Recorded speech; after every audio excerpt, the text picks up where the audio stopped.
Shulam, sorry about this, a bit of a hiccup with the recording situation. Um, it seems that there's a lot of people trying to record different things at this time. So the recording mechanism that we had crashed. So I'm here anyway, and I hope you will get this. It's an important discussion that I want to share with you, especially now in these difficult moments. We talked about this before. The construction of the Mishkan was performed by the most skillful and the wisest of Klal Yisrael, of the men. However, the women are also given a special role in its construction. Torah tells us in this week's Parsha, all the women whose hearts are inspired them with wisdom spun the goat's hair. While no doubt the spinning of goat's hair into material was a very critical element to the Mishkan because all the drapes were made from that, why does the Torah imply that it was required some special measure of wisdom on the part of the women? Skill, dexterity, I get that. But wisdom, what's going on here? Something deeper has to be happening. So Rashi explains that an extraordinary level of craftsmanship was required to spin the goat's hair. Listen to this, because the women would spin their threads from the fleece while the fleece was still attached to the goats. In other words, it was before the goats were shorn, right? So they're creating these threads straight off the goat. So Chazal tell us that after fleece was shorn, their hair would lose some of the luster, and it was the highest degree of luster that they were seeking, and so they somehow understood they had a technique to create the material even though it was still attached to the goat. So by combing and spinning the fleece straight off the goat's backs while it was still growing, I guess the lanolin which comes in from the skin onto the hair, they were able to preserve much more of the luster which would have been lost otherwise. All right, so we have this as a special technique, and this was something that these women understood. They had the wisdom to do this. Fine. So this explains the extra level of wisdom required in spinning the goat's hair. But it still doesn't adequately resolve another problem. Why this special craft could only be performed by the women? We could teach, us guys know how to do stuff, right? So why couldn't we get a couple of yingalat to figure out how to spin this unique way of spinning the threads, right?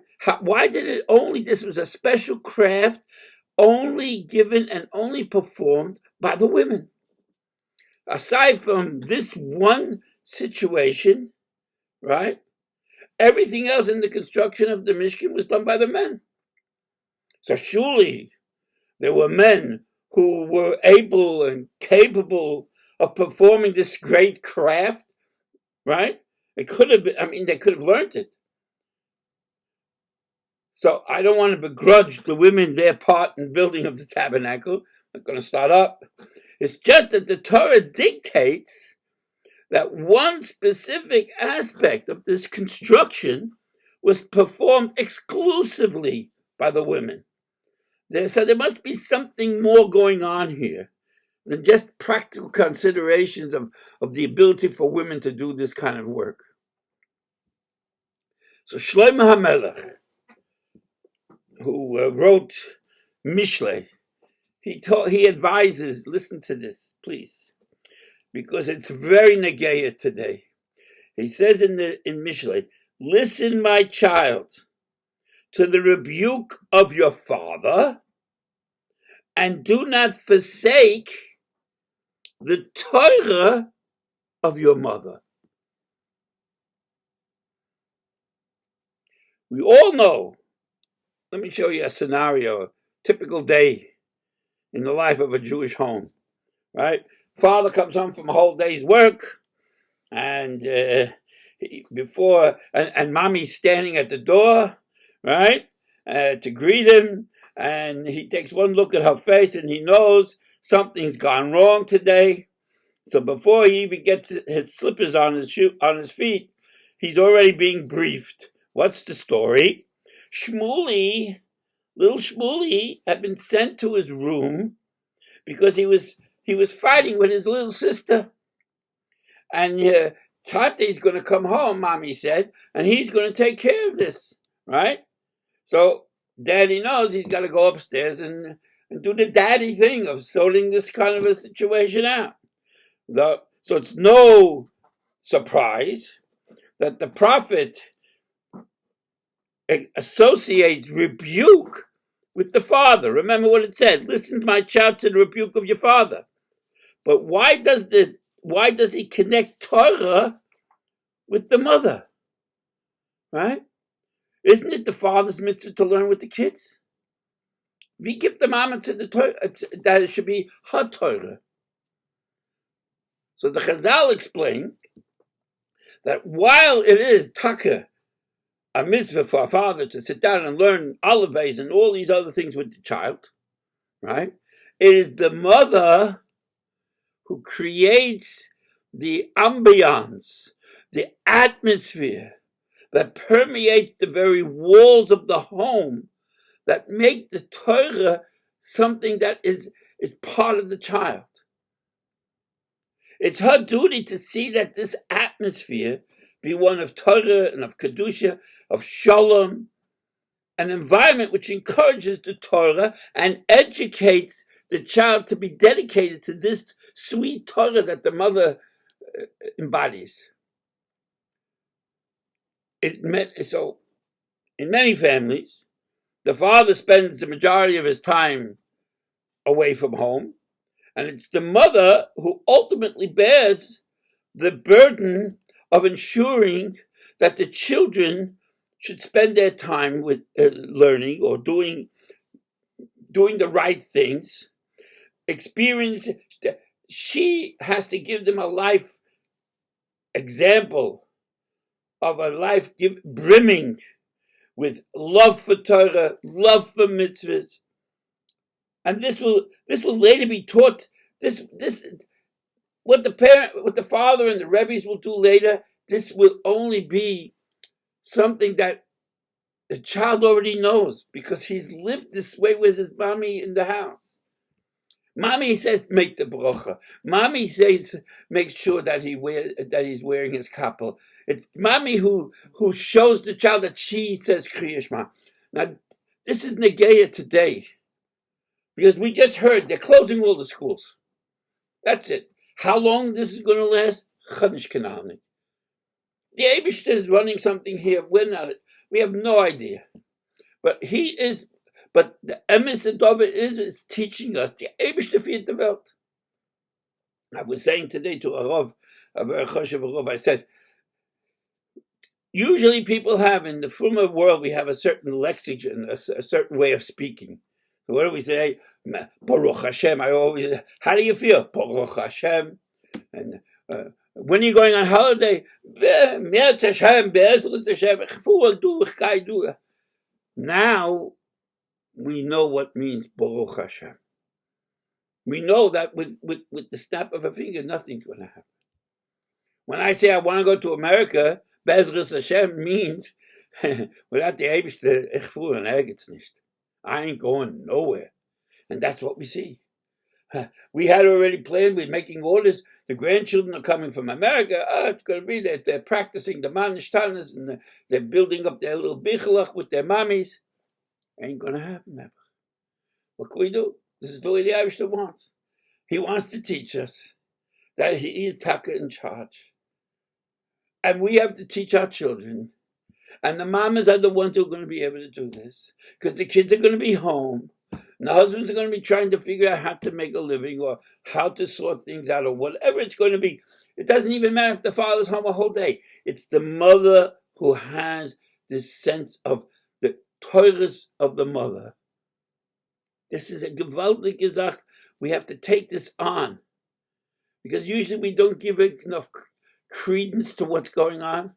And we're not alert to how our symbiotic relationship with Kav Yuchel, the Eibishter, gives our children an example of a real life Torah living. So, children observe the attitudes, the reactions of a parent during the daily hustle, bustle. What's going on now? Did you get to the bus? Did you get out? Did you buy this? Did you do this? Of a Jewish home. They see it. They watch it. And it's far more powerful and more influential towards their education than any lesson learned in a book. And it's this Torah of your mother that Mishli is talking about. Shlomo Melech knew that it's these little things. And I look, the rabbis in the Shulim, the ganze Yiddishkeit gelegen bei ihr. She taught, and it was just, it was there. A total belief, a total focus. Something went on, put money in the pushka. The whole house was this way. And this is the way that the children see it. I could give all the lessons and all the droshes. But it's the mommy. And now Hashem is calling to the mommies. There's no schools. You're the school. And I wish the villas way. What can I say? I'll tell you a story. There was one of these a Russian Oleh to Eretz Israel. He came to a Bezdin, and he had a problem, a shaila, a question. He said, "I know my mother was Jewish, because a lot of these people came from Russia. They weren't sure who, what the yichus, whatever." She said, "I know my mother was Jewish, but I have no recollection if I'm a Kohen, a Levi, or Yisrael. I came to shul. They asked me Kohen or Levi. I have no idea. So I just, because we didn't live that kind of life, I wasn't sure." He said, my name isn't Cohen. I don't know. So I have no clue to my origin in that respect. So the Bezdin asked him different questions. One of which was, do you have any memories of your childhood in Russia, which would give me some kind of a glimpse about the sense of Yiddishkeit in your family? He didn't have much to say. But there was one thing that stood out in his mind. Every time before Erev Yontif, his mother would take the children to the local shopka, some dry goods shop, and buy a brand new pair of socks for the father.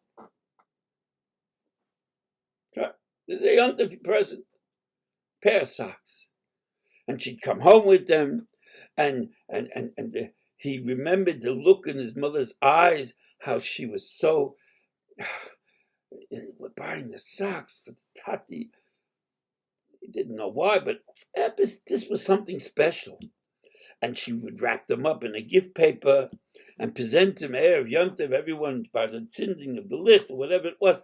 She would present this package in new socks. So So the guy said, I never understood why she chose every time to buy socks for my father. You know, it could have been something else that we would buy him. A shirt one yontiv, shoes another yontiv, maybe a pair of pants. No, always socks. And I never questioned her. And he said to the Bezdin, I remember this as if it was yesterday. So without thinking, the Bezdin said, your father was a kohen and you're a kohen. Full stop. So they asked, how's that possible that you know? Said, because your mother knew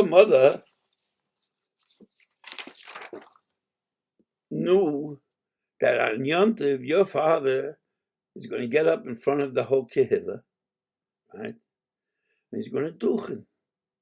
He's going to take off his shoes, and people are going to look at. So if he's going to have holes in his socks, he'll be embarrassed. So Yom Tov, she made sure, because in Russia they only duchen if they duchen, they only duchen on Yom Tov. So she bought him socks. So that's how they knew. So the Bezdin figured, no doubt, the mother wanted to make sure that this special mitzvah, which only the Tati had, right, was performed in a special way, right? So she made sure to buy him those socks. This is a pele from the Zach. The man, it seems, had no memory of his father even duchening. Although he must have been in shul, but that didn't register. It was the mama who bought the socks, who had, there are things that are left unsaid. They're just there. And that's the Torah's ima. That's the Torah's from the mama. How many things, just not said, like, just that look. And children pick it up.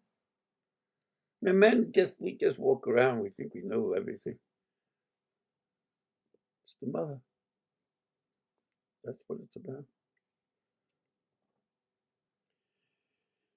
Perhaps this is why the women were charged with this craft of spinning the fleece directly on the backs of the goats. Because all other aspects of the Mishkan's construction involve taking raw materials, gold, silver, copper, wool, whatever, and using them as building blocks for the tabernacle, for the Mishkan, and all its vessels. The men were given these tasks just as their responsibility is to take the child, the raw material, and bring him to shul and bring him to davening and to educate him. The spinning of the goat's hair was the only task that required materials to be formed, molded, infused with kedusha at the very source, straight off the backs of the goats. The mother of the home is referred to as the Akeres Habayis, the source of the household. For it is the mother who brings the aura of Kedusha.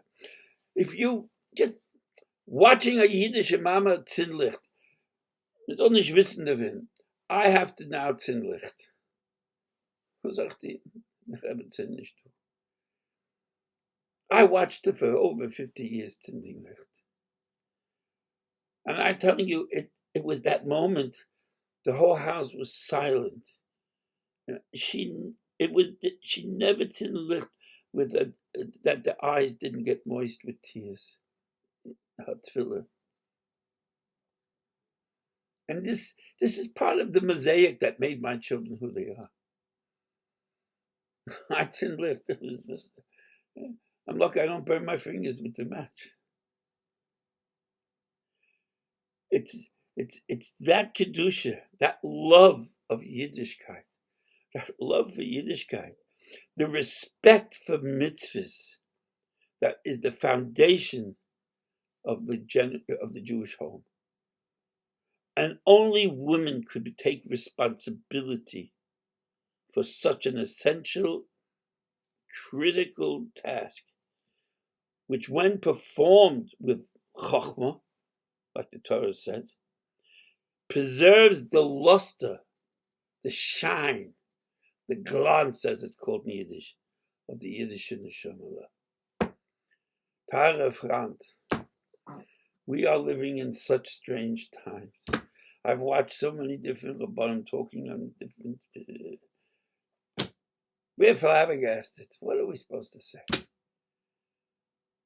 This is the Asman from a Machumah that we can't even understand. And we've lived 75, 80 years in peace. And all of a sudden, something came from nowhere. Some guy from China ate a bat wing and I'm sick here. What happened here? We're closing schools?